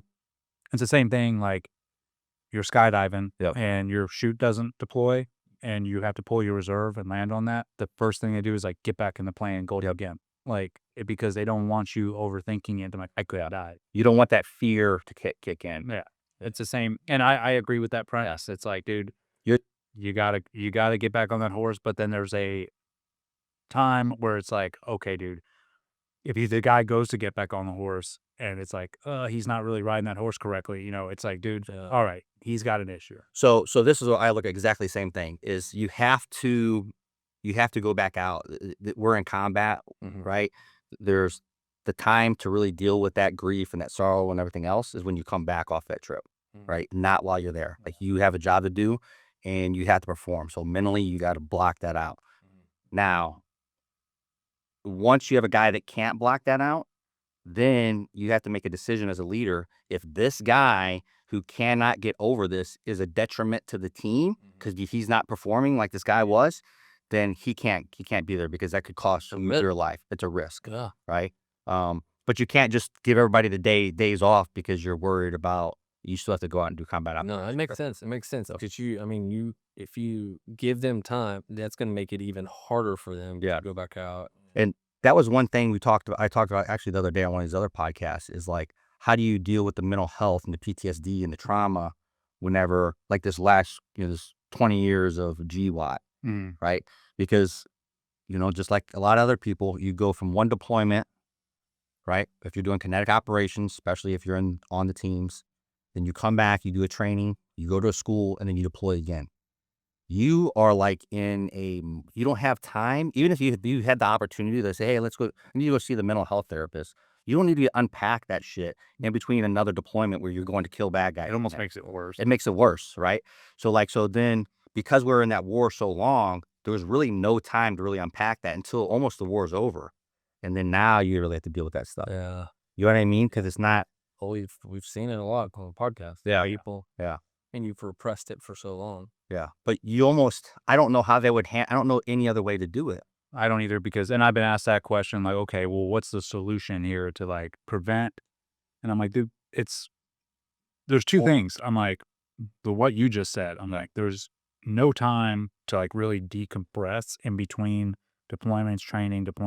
Like, and if you do that, you're opening up a can of worms that you don't know how far that's going to like go. You're like, okay, now I don't feel good because now I've been talking about this. And the other issue is guys don't want to stop. No. We are all self-destructive individuals, dude. Like, and that's just the way we're built. It's like, bro, I'm already on fire. Cool. Like, but I'm going down that plains and pour gas on me. Let's go. And so you will we've all been like, yes, I'll go. Yes, I'll go. Yes, I don't. And as a matter of fact, I don't want to miss out. I want to be there. Yeah. And so you're never going to like get rid of that attitude. And then they're like, well, what if we force guys to take a knee? And it's like, good luck with that too. Like now you're going to have liberty incidents or like incidents out in town or back at home because now that person that you forced to take a knee is dealing with, I should be over there right now. And you put me in this training cell or wherever. Fuck you. And come out. And everybody's going to pay until I can get back over there. And that's where this dilemma where they're like, because half of it, man, it's our own fault. It is. It's like, well, look what the military did to these. It's like, dude, the military didn't do anything to me. I volunteered. Every deployment I went on, I was never forced to go on. I could have been like, nope, I don't want to do this. Yeah, I would have got NJP'd or whatever, but I volunteered. Like, I wanted to do that. So half the problems that I have are self-inflicted. I'm not blaming the military. They gave me the avenue to go do what I wanted to do. Yeah, same thing. Like even if they had the ability to, I don't even know how you'd fix that problem. Not when you're in a constant state of war like we was in. Yeah. I think you deal with it till it's over. Until the war is over. And you got the combat operations. You fix it at transition. Yeah. And you come out. I know that's not a popular opinion probably, and it's not. I just don't. But it's reality. But you have to be combat effective. If I go to see a therapist and then, like you said, you unpack all this shit, and now I don't know how I'm going to perform because you have not just me, but like a whole unit of guys. Yeah. Man, that's dangerous. Yeah, it is very dangerous. What would you say between one of your friends dying on a deployment or you getting shot on a deployment or you having to shoot someone on a deployment? One of your friends dying on a deployment or you shooting someone on a deployment, which one's more traumatic? Your friend dying. Yeah. Like that's just me. I think that's like the biggest, from what I've heard from y'all and others, is the biggest thing is your friends dying is like your job is to shoot enemy combatants on deployment. So it's like there really shouldn't be any trauma filled with that. But losing a friend is not part. I mean, it happens, but that's not something I signed up for to be like, and I want to lose friends. It's like, no, that happens. That's trauma for everybody, and it's hard to deal with. Yeah, you say that's the hardest part of all of it to deal with. Yeah, I think there's that. I think people are going to have some survivor's guilt, right? They're going to have. I think once you start unpacking some of this stuff, you may, everybody's a little bit different, right? I never had a issue because I thought exactly that. If I am aggressive and I use violence of action, then it's saving lives here. So I was willing to take lives to save our lives. So that didn't bother me. Some guys that bothers, and it bothered them coming back. So they'll come back and be like, man, did I really need to shoot that guy? Right? Did I really need to be that aggressive on that op? Right? Did we really, you know, did that operation, was that, you know, we got these guys got killed. Like, was it worth it? You know, you're in combat. So to me, you're just doing combat operations. Some of the combat operations, they're warranted, and some of them aren't. But you're still, Yeah. what do you? And it's not our choice. Yeah, It's not like yeah. I can be like, you know what, I don't agree with the way we're going out, and Yeah. maybe some of these people, they're on the Taliban side, but they're forced to be there. So it's really not. It's, Yeah, you it's that. technology. They're all dying. Yeah, If you're on that side, if you've taken up arms in some form or fashion, we're putting you down. Yeah. And that's the only way. There's none of this like, well, let's win. Let's try and win over the hearts and minds. And it's like, dude, I don't know how many times we've gone down this road and proven it doesn't work. Yeah. Like, we haven't won a war in so long because America gets to a point every time where it's like, we're kicking the shit out of them. Yeah. And they're like, oh, let's pull back the reins, guys. Like, this is a little bit too much. And let's build this country back up to. So tactically in the human domain, that's the problem. Like, the thing about it, what frustrates me is people that make a lot of money that are supposed to be smarter than we are idiots. Yeah. Right. So the hearts and minds you have to do at the beginning of a conflict. It's like it's Not after you beat that's like marrying your wife and then beating her for 5 years and then be like, oh, now I want to be a good husband. I want to renew our vows. Yeah, you already like, she's don't trust you, right? Like, she's trying to get out of here, right? Like, so like I don't understand like how, like, at the end of the day, yeah, it's the dumbest thing I ever seen in my life. Now, the hearts and minds, you start at the beginning of the conflict, and then if you have to ramp it up because hearts and minds isn't working anymore, then you go there. But the way they did it was we were an occupying force. Well, first it was hearts and mind when 5th Group was there, right? And then we were getting some traction, right? And then we became an occupying force. And if somebody occupies your country, they're not friends with you anymore. I mean, just think about it. Somebody came to the U.S. and occupied the U.S. I don't care who it is. I'm going to try to kill everybody that's here, right? And now you want to come back and be like, oh, no, I'm sorry. I just killed your mother and your sister. I want to be friends now. No, it doesn't work. How does democracy sound? Yeah, how does democracy sound? I think they did a movie about, what was it, with the cartoon creations or whatever, with done like the 80s or whatever. What was it? Oh, man. Like, American. America? Team America. Yeah. He went to Paris. Heck yeah, dude. That would be so awesome. Oh, man, it's hilarious. But yeah, it's true. You ever seen War Machine? That was the one. Brad Pitt. Brad Pitt, yeah. It's been a while, but it was like a Netflix or something, wasn't it? It was a Netflix series or Prime or something. It was like a series, wasn't it? No, it's Was it a movie? Okay. So it's about McChrystal, I think. Who's the one that got fired? McChrystal, right? Or was it Petraeus? I don't know. The one that they put him in the Rolling Stone because he. Oh, I think that was McChrystal, wasn't it? No, I think that was McChrystal. Because McChrystal was the one that headed up the Hearts and Minds, wasn't it? Wasn't he the one that tried to go They back to brought them? him in because we weren't winning the war. Yeah. And he implemented the Hearts and Minds in Iraq. Yeah. The whole like VSO type. So And they were like, we want you to do that in Afghanistan. Yep. And the problem was, it's like you just said, yep. It's like, bro, we've been kicking the shit out of these guys for like 3 years now. Yeah. And now you want us to go in. And that's where they started like implementing, we're going to give awards for heroic restraint. Yeah. Like, if you don't shoot somebody, we'll give you an award. And that's where it was like, bro, what? That's when I knew. I was like, bro, what are we doing here? But I'll tell you this, that movie is very liberal. Yeah. And when I watched it when it came out, when I was in, and I was like, fuck this movie. I watch it now and I'm like, no, that's spot on. Yeah. Yeah.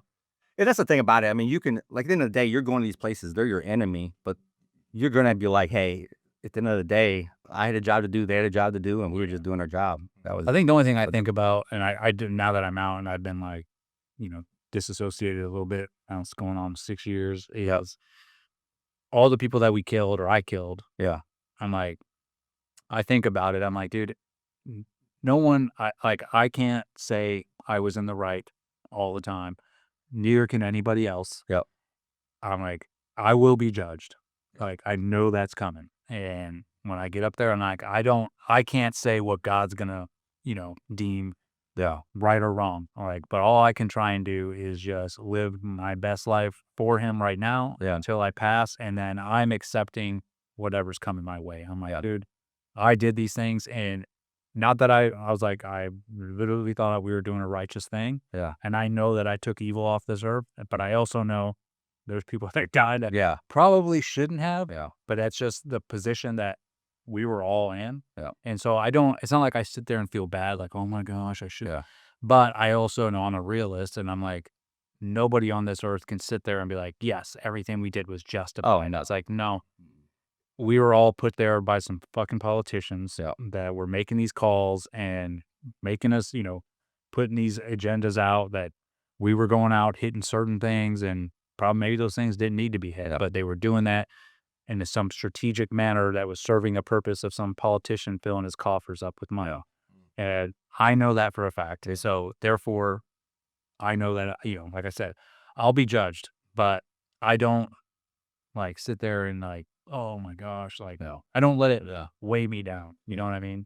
Yeah. Try not to live on the past on that stuff there too. But I see the same thing, because at the end of the day, it's like, this is what people don't understand is like, no matter what side of a conflict you're on, a warrior is just trying to be a warrior and trying to be with his brothers, and that's it. Yeah. Right? They don't look at all the other like political, like, oh, I should really love that guy. He's trying to kill me. I'm trying to kill him. It's war. It's combat. You know what I mean? And it's like, and once you kind of understand that, because I just was like, try to live the warrior mindset and look at it that way. Like, this is war. This is what happens in war. But exactly, you kind of get that. My job. Well, it's really conflict for probably same for you. Is like when I really started following Christ, Jesus Christ, then you start really kind of questioning, and now you got some conviction. It's like, would I be able to operate the same way I did then as I would do now with my faith? I don't know how that would look for me. I would go right back to who I was. Yeah. If I was forced to go back and be like, hey, they're like, you're down over there, we're doing this again. Yeah. I would literally snap back to my old self. Yeah. Because that is self-preservation. I'm like, that's how I have to be. I'm not going to go into a new open mind. Like, well, hold on. Yeah, exactly. It's like, no, dude. Again, we're deployed over here. I want to come home. I want all of you to come home. Therefore, we must do what needs to be done. And I seen guys that were actually very combat effective that followed Jesus Christ there, and they were very good.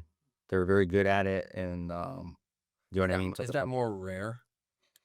So really good soldiers that. No, it's not rare. So is it similar? So at that point there, so I will tell you this. So I remember on one ODA I was on, we had one guy. This was before we went to combat, right? And he hadn't been on combat before. He was like a newer guy, but he was very vocal about his faith, right?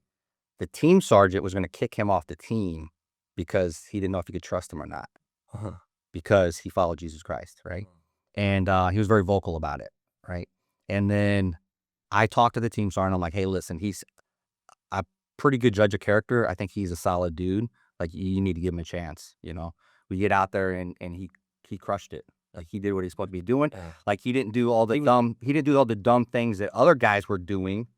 Like, you know what I mean? Like, he wasn't drinking and partying or doing other things that, so he was by the book there. But when it came to combat, he was technically proficient, and he had no qualms with getting after it. Yeah. You know what I mean? Same experience. I mean, it's not like it's rare, but I also think most guys that join that profession, especially later on in the GWAT, they're all young. It's like they're anywhere from 19 to 25, 26 that are, in the brand new, right? And there's to the point.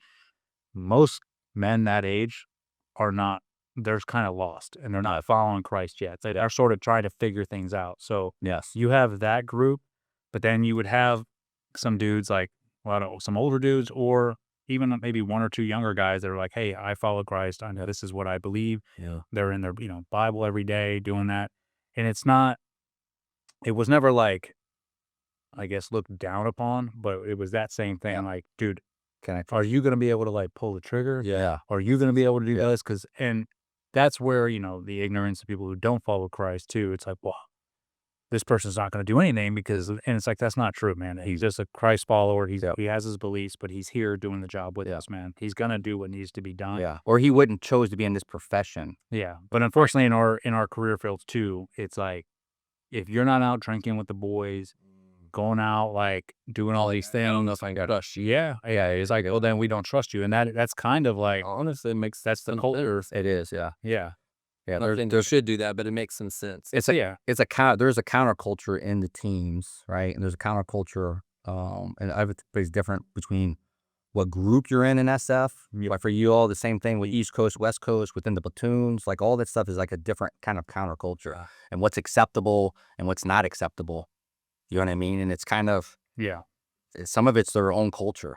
You know what I mean? So like, if you're not in the clique doing whatever that team is, what's in their culture, then you can be an outsider. If you're not at the table, you're on the menu. Exactly. They will eat you alive, dude. If you're not there, it's like, bro, this dude. And I've seen that culture is all around. Like, I see it in other professions, Yeah, same thing. Like, oh, if you're not there at their luncheon or guess what? They're talking shit about you. Yeah, because you're not there. But when you're a young kid and you show up to group or a team or whatever, and you went through this whole selection process to get somewhere, and then you get put on a team, if their culture is toxic or if it's really counterculture or whatever, and they're doing all this stuff that you're like, man, you know what I mean? Yeah. When I first went to group, it was a pirate ship. Like I equate it to being a pirate ship because it was insane. Like we were kind of like rock stars. Like guys were really living that kind of lifestyle. It was a patriotic criminal. Exactly, right. So you're like, now over the years it cleaned up. Like as guys were like, hey, that stuff's not acceptable. Like by the time I started becoming a team sergeant and a company sergeant major, like that stuff. Now obviously I'm not so ignorant that just because I was in a leadership position, not thinking things were still going on the teams, right? But I think we did a lot better job of like, okay, hey, this stuff's not. You can't be doing some of this stuff. Yeah, I saw like a shift where same thing. It was a pirate ship. Yeah, it was that the motto's drink, fight, fuck. Yeah, it's like that's it. Everywhere we go, it's like we're forgetting that. If we go to a bar, we're getting in a bar fight. Yeah, if we're doing that, like, and we're drinking and doing whatever. But when I picked up leadership and started picking up leadership positions, I noticed some of these younger guys weren't into that. They didn't have that. They were like, we'd have time off after training, and they're either playing video games or like in their room doing their own thing. Yeah. And I was like the pirate, like, dude, let's go to the bar. Yeah. And I'd be the one, like, we'd be at a bar, somebody mouthed off, and boom. But those guys were like, oh my gosh. Like, it was like astonishing to them. But to me, I'm like, bro, this is what we do. Yeah. And I'm not saying I was in the right. Like, it was just, that's the way I came up in the teams. That was like the mindset I had. It was like, dude, you talk shit, you get hit. We're all in this together. Like, we all have each other's backs no matter where we are. But that wasn't, the culture was shifting, dude. Yeah. And I think it's honestly shifting for the better. I think you still do need to have that pirate mentality. That needs to be there, but it needs to be controlled and contained.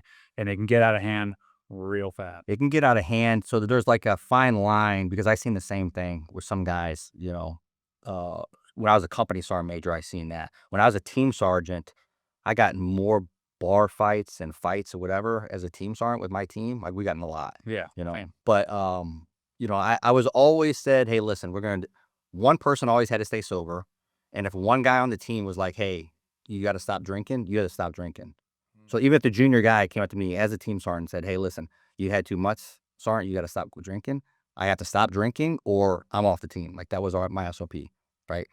So at the end of the day, because it kept guys in line from not going off the rails, And then the SOP was to try to de-escalate, but if you can't de-escalate, then it's all in, right? So then we close some bars down and ring some heads, because try to de-escalate, and if that doesn't happen, defense doesn't work, then you go full offense, But as a company sergeant major, I seen kind of almost like what you're talking about. Guys like not saying that all that is right, the bar fights and kind of that, but it was still built some team camaraderie big time. versus guys in their room and you're like, they're not even talking to each other. they don't do team parties anymore. Or they don't like get together as like you have to do that. Like you have to do hard PT together. You have to train hard together, right? You have to have some kind of camaraderie. Yeah. It doesn't have to mean do what we did, but you got to do something. You know what I mean? Yeah. Because that's how you like know each other, and you build that like trust. So when you're actually out in combat, you know, he's just not some other guy who just you never see unless. Yeah, I mean, I remember when I was with the Marines, like, there was no cell phones back then, no nothing, right? Yeah. So obviously everything was a hurry up and wait. We get to a training site, and you have a couple hours to sit around. What do? It's like we're throwing rocks at each other, like goofy, like we were just doing the most Neanderthal basic stuff because like we got nothing, like no. But you were tight, like because you had that time together, 2 hours of just like you knew each other's weaknesses, you knew what bothered each other, you would play on that, but it's like you formed this tight unit because of that. But then once cell phones and everything else started coming out and people were like, "And we got 2 hours, I'm going to be over here watching YouTube." It's like, dude, you don't know that person. Yeah. It's like, bro, you're just somebody on the team that, I work with when we do drills or whatever, but at the same, like we don't hang out. So there's not that bond that's there. And you need that. We got a question you're talking about of like your friend, like your brother. When you have that camaraderie there, it's no questions asked. I'm so close to you and you guys that like when something goes wrong, like I'm there. I got your back. Like I'm willing to give my life up for you because we throw rocks at each other. We do Neanderthal things, and there's a camaraderie there. How hard is that to do that exact same thing whenever we hardly even know each other because we're playing, on our phones together, whatever. Like you're not my brothers anymore. You're just two guys. Right? Like, so it's very, very important to have that. Do you think that is one of the hardest things for guys when they leave the service is they don't have those deep relationships and camaraderie? I mean, do you think that's probably Yeah. I think they had such a close, we're built to be relational, Yeah. and we just lost our brothers, our family. So I think, there is part of that, I think, but I think at some point it's on you to build that up yourself too. And then if you're married with kids, like that should probably kind of be your foundation. You know what I mean? And then your brothers are kind of an extension of that. But depending on when you get out of service, I mean, I don't know how if your guys were already out, but like whenever I got out, all of the guys that I was close to were still in the service. Yeah. Right. So then you're going to have a portion to where you're kind of like on an island on your own, depending on when you get out, because these guys are still running and gunning. Yeah. I love you, man, but I got a job to do. And you can't fault them. I would have done the exact same thing, right? You're off the train. You're off the train, right? So the other day, train's going forward, right? So then, I think I found it more hard. Like, well, I don't know if the dudes have the same thing. Like when you get out and you're like, okay, you got to like make new friends or whatever. yeah, I found it because it's like, dude, if I haven't, my metric for like, okay, we're cool is here. It's like, dude, if I haven't trauma bonded with you in some form of fashion, like we haven't got our shit kicked in together, we haven't gone to war together, we haven't killed together, we haven't like experienced pain, You have joy, high stakes. loss. Yeah, well, it's like then I can't bond with you, dude, because it's like we're not on the same level, or like I don't know. It was weird, but I've learned It's tough to be your friend. You have to get through and shit. on my Andrew was like, you need to find another like way. You need to make friends, and I'm like, I'm friendly, but it's like if in order for me to let you in as close as I have with my brothers that I've in the teams, I'm like, buddy, that's a big barrier. yeah, Like to enter. It's just, and I don't think there's anything really wrong with that either, because like the buddies that I had and I still have, like Beto, Bates, like those dudes I've been through hell and back with. I can see them. I cannot see them for 2 years and then see them, and it's like no time has passed because you have that like bond, right? Yeah. That bond that just isn't formed like that. no, It's like that takes a lot of just a lot of shit. yeah. And Well, so that when you're talking about your circle there too, I think a lot of guys in the same career field like is the exact same thing, right? Yeah. It's a lot harder to because, and which truthfully I think it should be, because I think sometimes people throw around the brothers like too easily, and it's like at the end of the day, Like, right? Like the guys that you want in your circle is the reason why you have a bond with those guys is because they've proven themselves over and over and over Yeah, again. they're family. They've got your back. Yeah. Right? You got their back, they've got your back. And you're like, okay, I got it, you know? So then as you're kind of going outside of that, you're like, okay, for me, it's the exact same thing. Because some of the guys that I are very close to don't have, as I'm adding more people into my circle, because now I follow Jesus Christ, I look at character. Yeah. So some of those guys that are in my circle are not, you know what I mean? They're still in my circle, my brothers, and I love them to death, you know what I mean? But they're not, you know what I mean?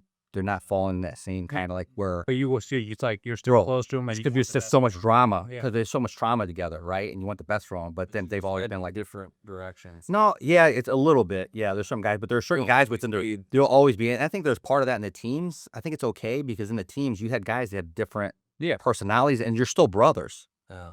Because that doesn't matter because you've had so much trauma in that together. You know what I mean? But then now, before I let anybody else in my circle from there, I always look at character. Oh, You know, big time character. Hey, is this guy a good person? This guy's solid. Like, you know what I mean? Like, you know what I'm Yeah, saying? that's Like, where I'm at now. It's like, dude, if you're a good human being and I can sense you have a good, and I don't care what your beliefs are. Yeah, like I don't care. You know, you think one way and I think the other. But if I, it's like, dude, this guy's a genuine good dude. I'm good. Like, good. Yeah. All right, then let's be friends and like let's, you know, I'll form a relationship. Yeah. Where before I wouldn't. I mean, like, dude, no, yeah. you're not We're not like, you're not one of us. Yeah. you're not like me. Yeah. Yeah. Which is a selfish way to live too. Sometimes where it's like It is. But it is. it's just the way. But it's self-preservation is kind of what you start knowing. And then it's kind of what is comfortable too, Yeah. you know? Yeah, and you got to be careful who you let in as well. Yes. 'Cause Yeah. there's a lot of Oh, yeah. wolves in sheep's clothing yeah. out there. Yeah, So 100%. that's yeah, it's a good combo. Yeah. Yeah, I know. Yeah, it was good. We just let it go wherever it went too. Yeah, So dude. very natural. This is what is this? Like your fourth time back on here? So we did the initial one, and then I did one with Scott, Mm-hmm. Yeah, and and New Jazz too. Yeah, yeah, that was the first one we did. Yeah, and then so this is the fourth Okay. one. Yeah, That's our fourth deployment. longest recurring guest for you. yeah, exactly. Yeah, Keep that going. keep it going. Yeah, Yeah, Did we ever give you the salt? yeah. Oh yeah. Okay. yeah. We gotta get suppressor. The suppressors are coming next. Oh, okay, cool. Yeah, hand those out yeah. from Elevated Silence. Oh, okay. Jim Hood. Okay, cool. Yeah, he's You wouldn't want a suppressor with No, yeah, I totally would. yeah. Who wants to shoot? How is it? Do I gotta get my tax stamp on it, or whatever? How's it? Was it one of the? They'll just go through the paperwork. Yeah, Okay, all right, I don't know how all that works. all right, perfect.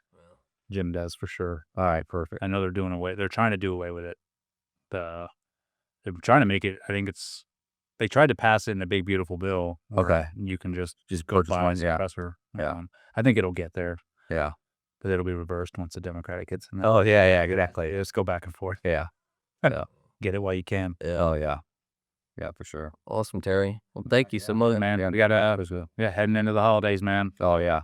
Yeah. Yeah, be good. I would just say to our followers to make sure and go follow Terry. It's Terry N. Wilson. Yep, Terry N. Wilson Jr. Okay. Yeah. Yeah, we'll leave a link to your Instagram All right, below. perfect. And also for the listeners out there, we'll be putting on courses. We have 26, Terry and I, so it'll be in a stronghold. So stand by for that for sure. Oh, That'd be good. Yeah. all right. I think that'll be it. That'd be it. Out. Sounds good. Hey, what's up, guys? So when I'm not doing the podcast, I'm doing a lot of traveling. I put on training all over the country for LE and civilians. I also travel a lot for my nonprofit, the Pipe Hitter Foundation. And as you guys know, travel, going back and forth can wear you down. But this past year, I have found the antidote. So let me put you on to Aquavita, Destin's premier IV therapy and oxygen bar. This place is owned and operated by a board-certified ER physician with over 23 years of experience, so you know your health is in good hands. Every IV drip is mixed to Board of Pharmacy standards and backed by CDC-level infection control. Whether you're dealing with a fatigue, a hangover, jet lag, stress, immunity issues, or even PMS, they've got custom vitamin drips and boosters tailored just for that. When you go inside, the place is pretty awesome. It puts you at ease right when you go in there. They have comfy lounge chairs, which are perfect for singles or couples. full group sessions. You can even book the whole space for bachelor or bachelorette parties, race day recovery, or wellness events. While you're in there, they go the extra mile too. They'll give you blankets, sleep masks, earplugs, aromatherapy oxygen, all complimentary. And the best part, every visit includes direct care from the physician and experienced RNs, all focused on fast, safe, and affordable wellness. So if you're in the Destin area, hit up Aquavita. Your body will definitely thank you.